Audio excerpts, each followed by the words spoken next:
All right, today we're going to talk about something that will make you look at your closet, well, in a completely different way. We're talking about a time when getting dressed didn't just risk a fashion mistake, it could actually get you killed. You know that feeling, right? You pull your favorite sweater out of the dryer, and it's suddenly small enough for a toddler. It's so frustrating. It's annoying. It can totally ruin your morning. Just hold on to that feeling for a second. Because what if I told you that your ancestors would have found that hilarious? Yeah, our biggest wardrobe problem is a stuck zipper. For them, it was the very real, very terrifying possibility that their outfit could just, spontaneously combust. We're talking about fashion that was genuinely, certifiably deadly. To really appreciate just how safe your clothes are today, we need to go back. I mean, way back. So get ready, we're hitting the rewind button on all of human history to understand the long, crazy, unbroken line of survival that led right to you. So we're flying right past the 18th century, where those fancy powdered wigs could absolutely catch fire if you just leaned a little too close to a candle. We're zipping past the Middle Ages with all that heavy, clunky chainmail, dodging a few woolly mammoths in the Ice Age, all the way back to this guy, one of your earliest ancestors whose biggest concern for the day was eating a beetle and not being eaten by something with giant teeth. And this is the whole point. Your existence, it's not just simple luck.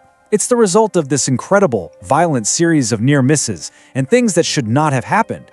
You are here because every single person in your family tree, all the way back, somehow managed to not get eaten, not die of some horrible disease, and, as we'll see, not accidentally set themselves on fire. Which brings us to our first case study in what I'm just going to call highly flammable fashion. Let's talk about this so-called miracle material from the late 19th century that seemed way too good to be true. And, well, it was. It was called celluloid. It was one of the very first plastics, and people went absolutely crazy for it. I mean, all of a sudden, you could get things that looked like expensive ivory combs or fancy tortoiseshell brooches for a tiny fraction of the price. It was amazing. It brought this little touch of luxury to pretty much everyone. It was cheap, it was versatile, it looked fantastic.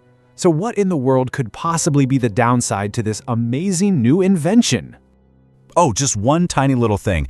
Chemically speaking, celluloid is incredibly unstable and wildly flammable. I'm not talking about, it'll burn if you hold a match to it. No. We're talking it's just a few molecules away from being gun cotton, a literal explosive. And this wasn't some theoretical rare danger. This happened all the time. Imagine a woman looking all elegant with a beautiful celluloid comb in her hair, just sitting near the fireplace. A stray spark, a little too much heat, and poof, her hair is on fire. Even the buttons on a man's shirt could just spontaneously combust. Getting dressed every day was a total gamble. But hey, if you think exploding buttons are bad, just wait. We're gonna escalate things. Let's go from a small accessory to an entire enormous piece of clothing that turned thousands of women into walking fire hazards. Let's talk about the crinoline. So back in the mid-1800s, the absolute height of fashion was this gigantic bell-shaped hoop skirt.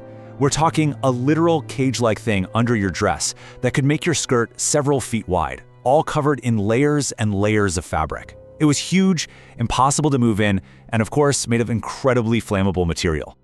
Just think about how unavoidable this was. Step 1, you wear the fashionable skirt. Step 2, you exist in a world lit only by candles and heated only by open fireplaces. Step 3, you just turn around. Your giant skirt brushes against an open flame, and step 4, the whole outfit is engulfed in seconds. It's a horrifically simple recipe for a total disaster. And this wasn't some freak accident. It was a common tragedy. Thousands of women died this way. It was a fatal fashion trend, a completely avoidable danger that people just willingly signed up for in the name of looking good. So let's bring this all back to you, right now, sitting in your perfectly safe, non-combustible outfit. It's maybe time we reframe how we think about our supposedly boring clothes. This quote just nails it, doesn't it? From flammable hair clips to skirts that were walking infernos, your ancestors chose to live with these unbelievable dangers. And yet somehow, your specific family line navigated all of it. They survived so that you could be here today. So the next time you complain about an itchy tag or a zipper that gets stuck, just take a second. Look down at your t-shirt, your jeans, your wonderfully flame retardant everything. That's not boring, that's a miracle. That is the finish line of a generations-long survival race that your ancestors already won for you. And that kind of leaves us with one final thought, doesn't it? It's so easy for us to look back and judge the choices people made in the past, but it really makes you wonder, what are we doing right now that future generations are going to look back on and just be horrified? What's our modern-day crinoline?